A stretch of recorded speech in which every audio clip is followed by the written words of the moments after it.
तशरीफ रखिए मेरे अजीजों। गुज़श्ता दिनों आईनी अदालत ने एक ऐसा फैसला दिया है जो मसीहों को काबिल कबूल नहीं।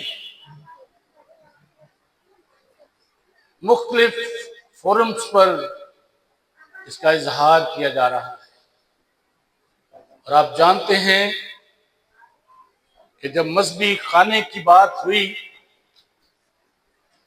चर्च ने, कलीसिया ने दुआ की कि शनाख्ती कार्ड में मजहबी खाना ना हो, क्योंकि हम सब पाकिस्तानी हैं और दुआओं के नतीजे में हुकूमत को अपना फैसला वापस लेना पड़ा। आज भी जब ये कानून जो नाबालिग मसीह खासतौर पर, क्योंकि अक़लियतों में कोई भी नहीं जो अहले किताब हो, ये फैसला अहले किताब के ताल्लुक से किया गया है और मसीही बेटियां जो नाबालिग है उसकी जद में जबरी तौर पर उनको अगवा करके उनसे शादी कर ली जाती है और फिर उनको, उनके खानदानों को ब्लैकमेल किया जाता है। सो हमें दुआ करने की जरूरत है, खास तौर पर अपनी बेटियों को खानदानों में ईमान में मजबूत होने और उस वक़्त की जज्बाती सारी बातों से उनको रोकने, उन गलत फैसलों को जो वो माँ बाप से, खानदान से ज्यादा दूसरों पर एतबार कर लेती, उनको समझाने की जरूरत है। इसके साथ साथ दुआ करने की जरूरत है कि खुदावंद इस फैसले को भी वापस करे ताकि हम इस मुल्क में अमन के साथ, सलामती के साथ रह सके और खुदावंद की इबादत और उसकी गवाही दे सके। यरूशलेम में खुदावंद यीशु मसीह का दाखिला ये इतना अहम वाकया है कि इसको चारों अनाजील ने बयान किया है। मत्ती की अंजील इसको बयान करती है। 21वें बाब में पहली 11 आयत और फिर मरकस की इंजील के 11वें बाब की पहली 11 आयत मुकद्दस लूका इसको बयान करता है। 19वें बाब में 28वीं आयत से 40वीं आयत तक, और यूहन्ना ने इसको उस अंदाज से पेश किया है कि जब मसीह इसको पढ़ते हैं उनके दिल खुशी से भर जाते हैं और वो वजह उनके सामने खुलकर आ जाती है जिसकी वजह से यहूदी मसीह खुदावंद के दुश्मन हो गए थे। अगरचे यीशु ने ये कहा कि इब्ने आदम तो इसीलिए आया कि वो दुख उठाए और बहुतों के लिए अपनी जान सलीब पर दे, लेकिन जो लोग उसमें शामिल हुए उनके लिए अफसोस का इजहार भी है। लेकिन खुदावंद यीशु मसीह का यरूशलेम में दाखिल होना ये इस बात का ऐलान था कि खुदावंद यीशु बररज़ा अपनी मर्जी से खुदावंद के उस मिशन को जिसके लिए वो इस दुनिया में आया उसे पूरा करने के लिए अपनी मर्जी के साथ, कोई जोर जबरदस्ती उसके साथ नहीं कर रहा है, लेकिन वो बररज़ा उस कुर्बानी को देने के लिए यरूशलेम में आया है। और उसने, अगर आप अनाजील का मुताला करें, बार बार अपने शागिर्दों को ये कहा कि हमें यरूशलेम में जाना है और वहां बुजुर्गों और फकीह फरीसियों और सरदार कायनों के हवाले इब्ने आदम किया जाएगा।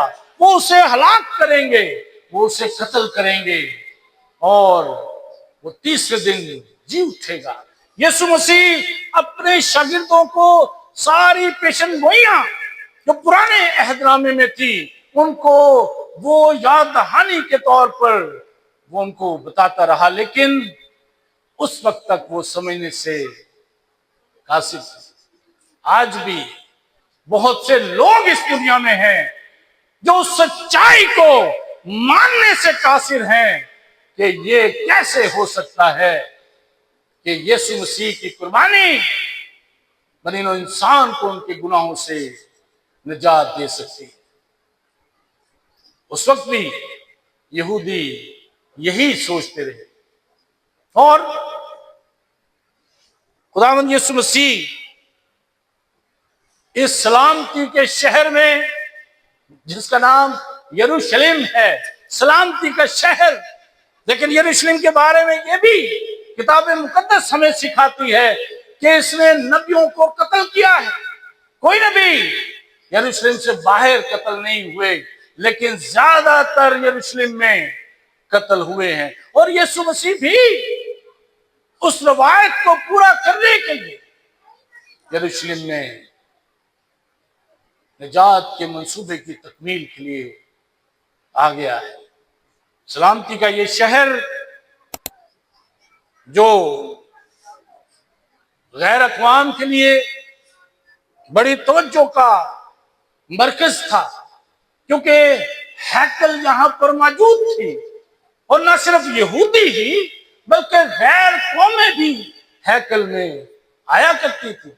और वो भी यहोवा खुदा को, जिसने बड़े बड़े काम किए थे, उसके रोब और उसके खौफ में वो उसकी इबादत के लिए आती थी। 3 मज़ाहिब आज भी यरूशलेम उनके लिए अहमियत का हामिल है। यहूदी अपनी हैकल को, जो अब वहां पर मौजूद रही, जिसके बारे में यीशु ने पेशन गोई की थी और वो पेशन गोई पूरी हुई, अब वहां हैकल नहीं है, वो उस हैकल की तामीर की कोशिश में है। यरूशलेम उनके लिए बड़ा अहम है, बादशाह का शहर है। और इसी तरह से मसीह उनके लिए भी यरूशलेम बड़ी अहमियत का हामिल है, क्योंकि हमारा खुदावंद जैतून के पहाड़ पर उनकी आंखों के देखते देखते आसमान पर उठा लिया गया। फरिश्तों ने कहा, जिस तरह तुमने इसे जाते देखा है इसी तरह ये वापस आएगा। लोग वहां पर मुंतजिर हैं कि ये सुने, आना है। बहुत से लोगों का ख्याल और ईमान ये है कि वो जैतून के पहाड़ पर उतरेगा। इस्लाम का ये नजरिया है कि यरूशलेम, वहां पर उनके लिए मस्जिद अक्सा मौजूद है, उनके लिए भी वो बड़ा अहम शहर। यीशु मसीह की आमद ये भी तीनों मज़ाहिब के लिए उसी तरह से अहम है। सबकी निगाहें आसमान की तरफ लगी हैं कि खुदावंद यीशु आने वाला है और वो यकीनन आ रहा है। और ये खुदावंद यीशु मसीह का इस तरह से यरूशलेम में आना, जहां यरूशलेम को अहमियत बख्श देता है, वहां पर मसीहों के लिए नए शहर यरूशलेम का भी वो नवीद सुनाता है कि ये शहर यरूशलेम, ये दुनिया, ये सब खत्म हो जाएगी, ये मिट जाएगी, लेकिन एक शहर जो आसमान पर है, नया शहर यरूशलेम, वो ईमानदारों के लिए उतरेगा और वहां पर ईमानदार अब्दुल-आबाद रहेंगे। मैं और आप उस नए शहर यरूशलेम के वासी हैं, हम उस शहर के सिटीजन हैं। हमें यीशु ने उस शहर का शहरियत हमें दे दी है, जो उस पर ईमान रखते हैं।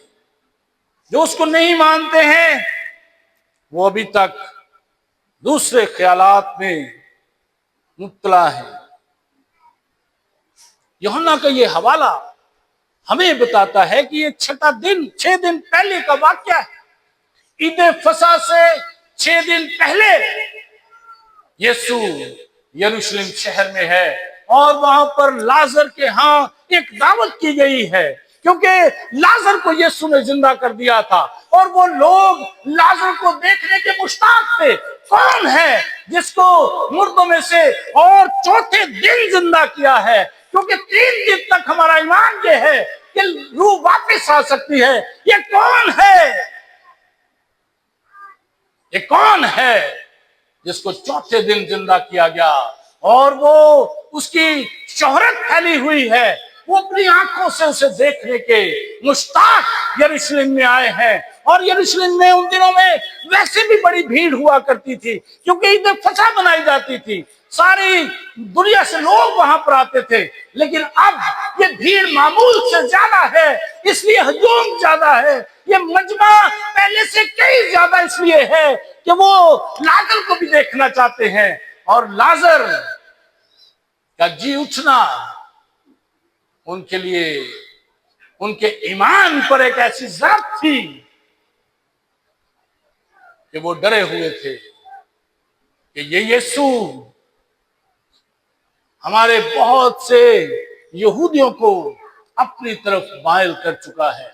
वो मसीह पर ईमान ले आए हैं। वो जो कट्टर यहूदी थे वो ये देखकर यीशु पर ईमान ले आए हैं। आज भी बहुत से लोग जो अपने ईमान में कट्टर होते हैं, तारीख गवाह है कि जब उन्होंने यीशु को देखा है, जब उनका यीशु से सामना हुआ है, जब उन्होंने यीशु से बात की है, साधु सुंदर सिंह ने ये कहा मैं तुझे देखना चाहता हूं, वो उसकी जिंदगी का पासा पलट गया है। वो जो मसीहों का दुश्मन था वो उसकी खातिर दुख उठाने वाला, उसकी खातिर शहीद होने वाला बन गया है।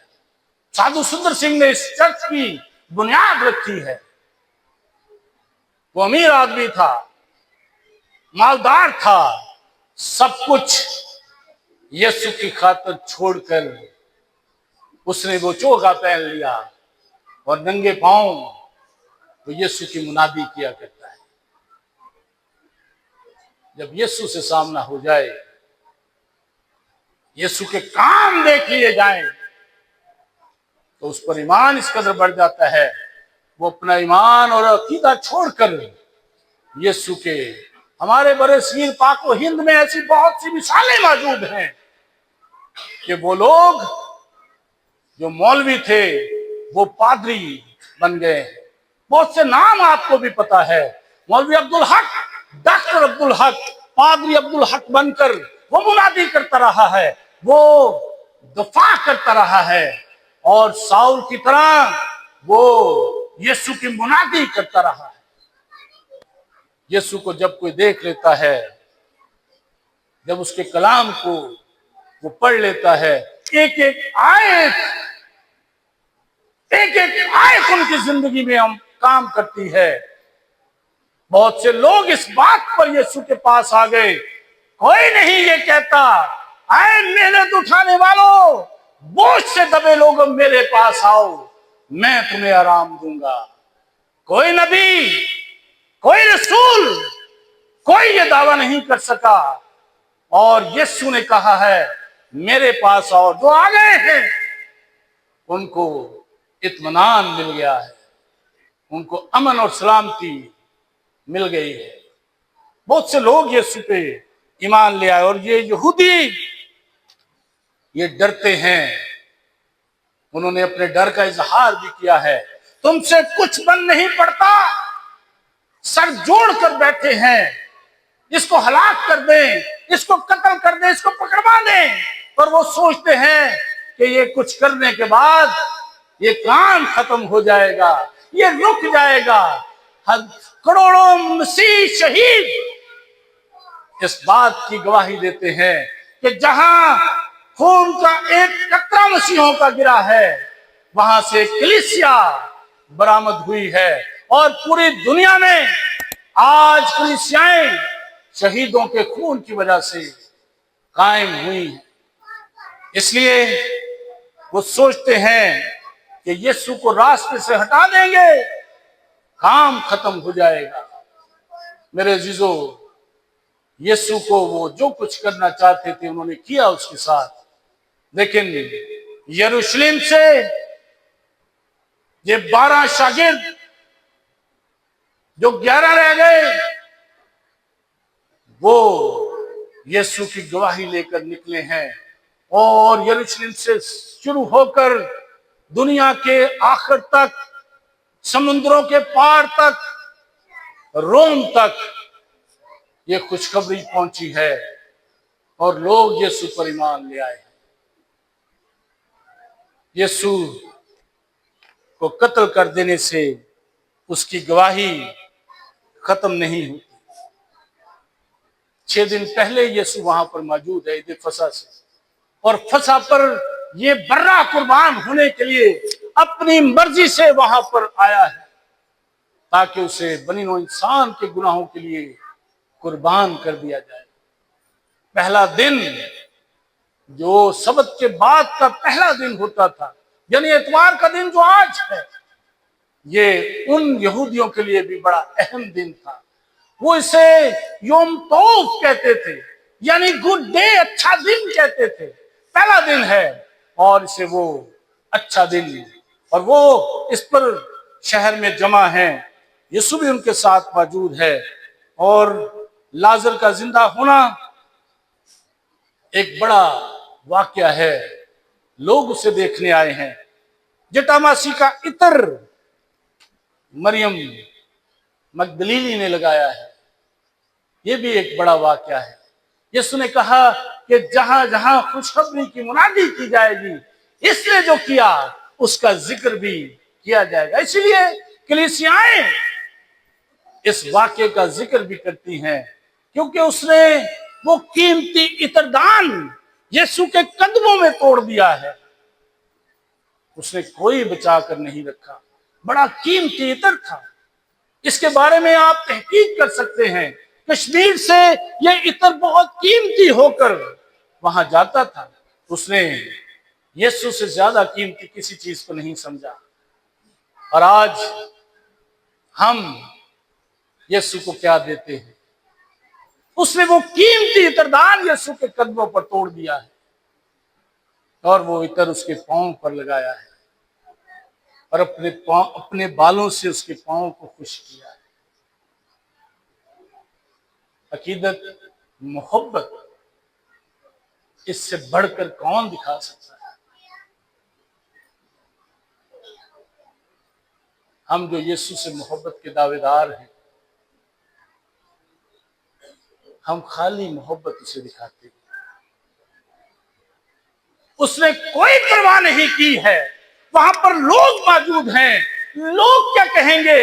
ये बाल तो मेरी जीनत है, ये तो मेरे सर का ताज है, और मैं इसे लेकर यीशु के कदमों में उसके पांव को साफ कर रही हूं। उसे कोई शर्म नहीं आई है, उसे कोई इस बात का एहसास नहीं हुआ कि उसके अजीज रिश्तेदार लोग देख रहे हैं, वो क्या कहेंगे। वो बस इस चीज को देखकर कि यीशु मेरे सामने मौजूद है, वो अपने प्यार का इजहार उस पर करती है। और मेरे अजीजों, इससे अच्छा कोई मौका नहीं है। यीशु ने उसे कह दिया है कि जो कुछ इसने किया है उसकी मुनादी जहां खुशखबरी की जाएगी, इसका जिक्र भी किया जाएगा। उसने अपने आप को यीशु के साथ जोड़ दिया है। अब जहां यीशु का नाम लिया जाता है, जो कुछ उसने किया उसका जिक्र भी किया जाता है। उसने ये काम करके अपना नाम लिखवा लिया है किताब मुकद्दस में। काश मैं और आप भी कुछ ऐसा काम कर सके। ये 2 वाकयात दुश्मनी का बायस बने हैं। अगरचे दुश्मनी उससे भी पहले थी। यीशु उन पर तनकीद करता था, उनकी रियाकारी को यीशु लोगों पर खोल देता था, अफशा कर देता था। लेकिन ये वाकयात ज्यादा दुश्मनी का बायस बने हैं। वो सर जोड़ कर बैठ गए हैं कि इसे कत्ल करें, इसे पकड़वाएं और वो उसे मारने हलाक करने का बहुत सी वजूहात में से अपने आप को खास खुदा का बेटा कहता है। वो मानने को तैयार नहीं थे। यीशु अपने मुंह से कह दे कि तू खुदा का बेटा है तो हम मान लेंगे। आज भी बहुत से लोग इसरार करते हैं, हमें दिखा दे कहां लिखा है। 2 मर्तबा यीशु ने कहा, जब उसे पिलातूस के सामने लाए, हेरोदेस के सामने, उसने पूछा क्या तू यहूदियों का बादशाह यीशु है? उसने कहा तूने खुद कह दिया। यही जवाब है कि मैं यहूदियों का बादशाह, खुदा का बेटा हूं। क्या तू खुदा का बेटा है? तूने खुद कह दिया मैं हूं। किताब मुकद्दस, इंजील मुकद्दस में ये बयान हमें मिलता है कि उसने खुद को खुदा का बेटा कहा है। उसने इनकार नहीं किया। ये ऐलान है, हाँ मैं खुदा का बेटा हूं। इस मकदस को ढा दो, 3 दिन में खड़ा कर दूंगा। और चूंकि यरूशलेम के पास, उस हैकल के पास खड़ा है, उन्होंने कहा ये इल्जाम है इस पर कि ये कहता है इस हैकल को ढा दो। 46 बरस लगे हैं और ये कहता है मैं 3 दिन में इसे खड़ा कर दूंगा। वो ये इल्जाम उस पर लगाते हैं और वो कड़ी तनकीद उनकी कहानत पर करता है। आज भी जब लोगों पर तनकीद की जाए वो दुश्मन हो जाते हैं, वो कत्ल के मंसूबे बांधते हैं, वो हलाक करना चाहते हैं, वो शोहरत को नुकसान पहुंचाना चाहते हैं, वो तरह तरह से बहाने ढूंढते हैं, किसी तरह इसको फंसाएं, इसको पकड़ ले। लेकिन कलाम सफाई के साथ, मसीह खुदावंद बड़ी सफाई के साथ उनकी गलत तालीम, उनकी गलत रवायात को वो तनकीद का निशाना बनाता है। इसलिए दुश्मनी बढ़ती जा रही है।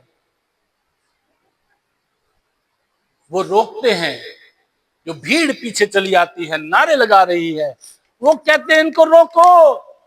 ये बच्चे क्यों नारे लगा रहे हैं होशाना? और होशाना जो है ये 118 ज़बूर में दाऊद ने हजारों साल पहले यीशु के बारे में पेशनगोई की है। होशाना का मतलब है होशियार, बचा हमें। और जब ये ना एंड में लगता है, ये दुआ के मायने हो जाते हैं, आए खुदावंद हमें बचा। और ये लोग नारे लगा रहे हैं कि हमें बचा। जाहिरी तौर पर वो रोमी हुकूमत के खिलाफ उससे मदद मांग रहे हैं, लेकिन यीशु को वो ये कह रहे हैं हमें गुनाह की गुलामी से निकाल ले, हमें गुनाह से बचा ले। और यीशु उनको कहता है कि इनको नारे लगाने दो, कोई बात नहीं, इनको कहने दो। यहूदी कहते हैं इनको रोक, इनको मना कर, शागिर्दों को डांटते हैं चुप रहो। लेकिन यीशु ने कहा अगर ये चुप रहेंगे तो पत्थर चिल्ला उठेंगे। रोकना चाहते हैं। आज भी बहुत से लोग मुख्तलिफ तरीकों से कलाम की सही सही मुनादी को बंद करना चाहते हैं, रोकना चाहते हैं, लेकिन कलाम अपनी सच्चाई के साथ बयान होता है और दिलों पर असर करता है। और उन्होंने 12वें बाब की 19वीं आयत में कहा कुछ करो, तुमसे कुछ बन नहीं पड़ता, सारा जहां उसका पैरू वो चला है। वो यीशु की पैदाइश से वाकिफ थे, वो उसकी तालीम से वाकिफ थे, वो साहिब इख्तियार की तरह तालीम देता था और वो मोजज़ात दिखाता था। उसने 5000 को खाना खिलाया, उसने 4000 मर्दों को खाना खिलाया। और जब वो उसे बादशाह बनाने के लिए आए, यीशु उनके बीच से निकल गया। वो उसे आजमाते रहे, उसे पकड़ना चाहते थे, लेकिन यीशु उनको उनकी आजमाइशों पर पूरा उतरता रहा। यीशु उनसे सवाल करता, वो कोई जवाब नहीं दे सकते थे। यीशु को सवाल करते, वो जवाब देता, लेकिन जब उनसे कोई पूछता वो कोई जवाब नहीं देते थे। वो जानते थे।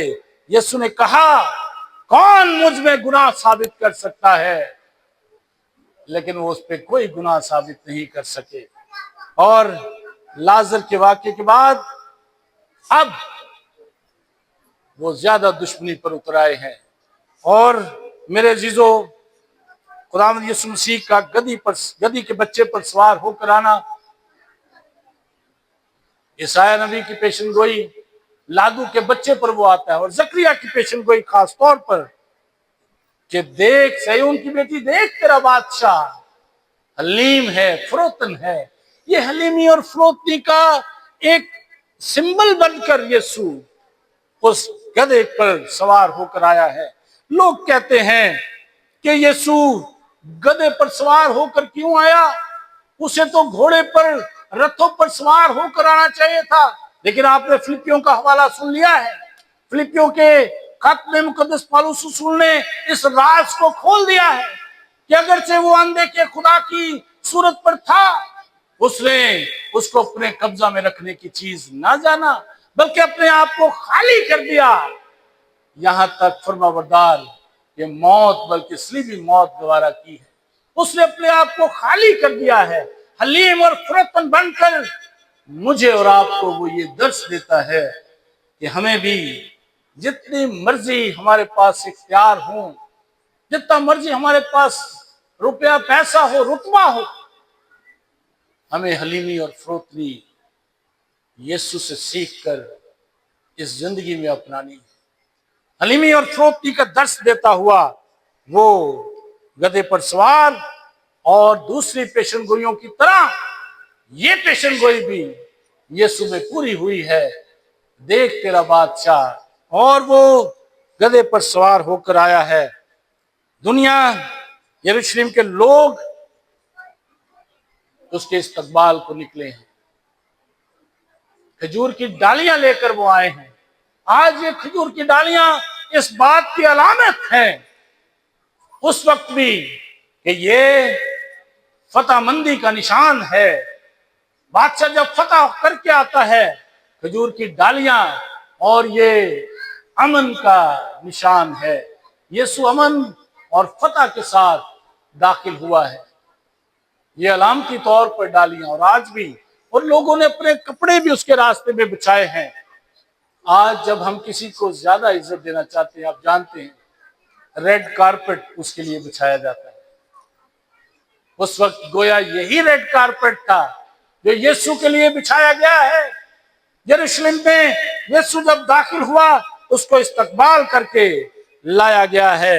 वो जंगो जदल लेकर नहीं आया, वरना वो रथ पर, घोड़े पर सवार होकर आता, उसके हाथ में तलवार होती, लेकिन वो अमन और सलामती का शहजादा बनकर आया है। लेकिन वो वक्त आने वाला है, मुकाशवा की किताब में हम साफ पढ़ते हैं कि अब वो घोड़े पर बैठा हुआ आएगा। उसकी रान पर लिखा है, खुदावंदों का खुदावंद, बादशाहों का बादशाह। अब वो अदालत करने के लिए आने वाला है। अब वो अदालत करेगा, और वो मुझे और आपको अपने साथ अब्दुल्लाबाद बादशाही में दाखिल करेगा। वो आ चुका, और लोगों ने उसे कबूल कर लिया है। होशाना के नारे लगाते हैं, और ये जबूर का वो हवाला 118 जबूर का पेशन गोई के तौर पर पूरा होता है। यीशु हैकल में जाता है, हैकल को देखकर अफसोस करता है, यरूशलेम शहर पर अफसोस करता है, क्योंकि वो खालिक और मालिक अलीम कुल है। वो देख रहा था कि ये शहर तबाह होगा, ये हैकल तबाह हो जाएगी। वो कहते अभी तो नई बनाई है, अभी तो नई ये शानदार इमारत बनी है। यीशु ने कहा वो दिन आएंगे, पत्थर पर पत्थर बाकी ना छोड़ेंगे। 70 साल के बाद 70 एडी में उस हैकल को तबाह कर दिया गया, और आज तक हैकल का तबाह होना यहूदियों के लिए बड़ा लॉस है, इसलिए कि वो वहां पर कुर्बानी चढ़ाया करते हैं। मैंने पिछले दफा सरमन में ये बताया है, मुकद्दस पौलुस रसूल इस बात को वाज़ेह करते हैं कि यीशु का पाक खून किसी हैकल की जरूरत नहीं है, वो अपना खून लेकर सरदार काहिन के तौर पर खुदा बाप के पास पहुंच गया है। वो खुदा की हजूरी में खुद चला गया है। यहां पर जमीन पर उसकी हैकल, उसकी हजूरी की अलामत नहीं थी, लेकिन यीशु ने अपनी कुर्बानी दी है। यीशु जब गया तो वहां पर कारोबार हो रहा था। हैकल को कारोबार का सामान बनाया गया था। आज भी मुनादी को, चर्च को मिनिस्ट्रीज की सूरत में कारोबार बनाया गया है। मेरा ख्याल है कि मैं इतना ही बस कहूं, क्योंकि फिर ज्यादा बात करता हूं तो फिर वो मेरे खिलाफ हो जाते हैं। उस वक्त भी हैकल में कारोबार हो रहा था। यीशु को गुस्सा आया है। पहली मर्तबा हम देखते हैं कि यीशु ने वहां रस्सियों का कोड़ा बना लिया और उनकी चौकियां उलट दी, उनके तख्ते गिरा दिए और वो कारोबार जो कर रहे थे वहां से भागे हैं। यीशु ने कहा कि मेरा घर दुआ का घर होगा, तुमने उसे डाकुओं की खो। और आज भी लोग उसी फार्मूले पर चल रहे हैं। जब डॉलर्स आते हैं, लोगों की, गरीबों की मदद की जाए, वो खुद कारें, कोठी और बंगले ले लेते हैं, अपने बड़ी बड़ी गाड़ियां बनाते हैं, लेकिन गरीबों को वहां का वहां रखते हैं। और मैं खास गरीबों के लिए दुआ करता हूं, खुदावंद इनकी आंखें खोल दे, इनको अकल दे दे, ये उनके पीछे न जाए, क्योंकि वो इनका इस्तेमाल कर रहे हैं। उन्होंने इनको कारोबार का जरिया बना लिया है। ये खुदावंद के घर में आए, खुदावंद से बरकत पाए, हमेशा की जिंदगी जिसका उसने वादा किया है। ये कुरानदाजियां कर कर कुछ नहीं बनेगा, ये लैपटॉप निकाल कर कुछ नहीं बनेगा, कारोबार के पैसे देने से कुछ नहीं बनेगा, बल्कि खुदावंद बरकत देगा। खुदावंद खुद आपको उठा खड़ा करेगा। जब खुदावंद बरकत देता है, बीमारियां चली जाती हैं। जो पैसा बीमारियों पर लगना है, खुदावंद उनको बचा लेता है। खुदावंद मुश्किलात में नहीं पड़ने देता। वो जो पैसे जाकर और जगह पर लगने हैं, रिश्वत में देने पड़ेंगे और नाजायज तौर पर, वो बच जाते हैं। खुदावंद अपनी बरकत को इस तरह से नाजिल करता है। मेरे अजीजों, आप कारोबार का जरिया न बने। लोग कहते हैं आपको कोई गोरा नहीं मिलता। मैं क्या, मुझे तो कोई काला भी नहीं मिलता, गोरा क्या मिल रहा है। इसलिए मेरे अजीजों, हम कारोबार हिस्सा ना बने। अब भी तीसरी मर्तबा इस हैकल को बनाने की कोशिश की जा रही है। और यीशु ने मत्ती की इंजील के 25वें बाब में खास तौर पर 24वें बाब से शुरू करके इस बात का ऐलान किया है, जब ये हैकल बन जाएगी, वहां पर उसको खड़ा हुआ देखो, जो मसीह, मुखालिफ मसीह है, वो अपने ऐलान कर देगा, ये आखिरी वक्त होगा, ये निशानी है। अभी उसकी तैयारियां की जा रही हैं, लेकिन जब ये हैकल बन जाएगी, मसीह की आमद हो जाएगी। ये मसीह की हतमी आमद के साथ मशरूत है हैकल का बनना। इसकी कोशिशें तो की जा रही हैं, हैकल की सफाई यीशु ने की है। आज भी जरूरत है आप और मैं उठें और खुदावंद की कलीसियाओं की सफाई करें, उनसे पाक करें जो कारोबार करते हैं, जो कारोबार का हिस्सा बनाते हैं। मेरा घर दुआ का घर होगा, तुमने इसे डाकुओं की खो बना दिया है। हैकल का मालिक, सबत का मालिक, वो सबत की, हैकल की सफाई करता है। वो जानता है कि खुदा पाक है, उसकी हजूरी उस वक्त होगी जब पाकीज़गी होगी। इसीलिए खुदा का घर जब बनाया जाए, उसकी दीवारों के साथ किसी घर की दीवार न बनी हो, कहीं किसी तरह की निजासत का कोई शायबा ना हो। और लोगों ने घरों में चर्चेस बनाकर कारोबार शुरू कर दिया है। और मैं हमेशा इस बात का ऐलान करता हूं, लोगों को ये मुनादी करता हूं कि वो चर्च नहीं है, वो उसका घर है जो घर में चर्च बना बैठा है, जिसने गली में चर्च बना लिया है, जहां गली में घरों के साथ वॉशरूम की दीवारें मिली हैं, पाकीज़गी वहां पर नहीं है। खुदा पाक खुदा है, हैकल पाक और साफ होनी है ताकि खुदा की हजूरी वहां पर हो। वहां कोई कारोबार और कोई चीज वहां पर नहीं होनी चाहिए। यीशु ने सफाई की है।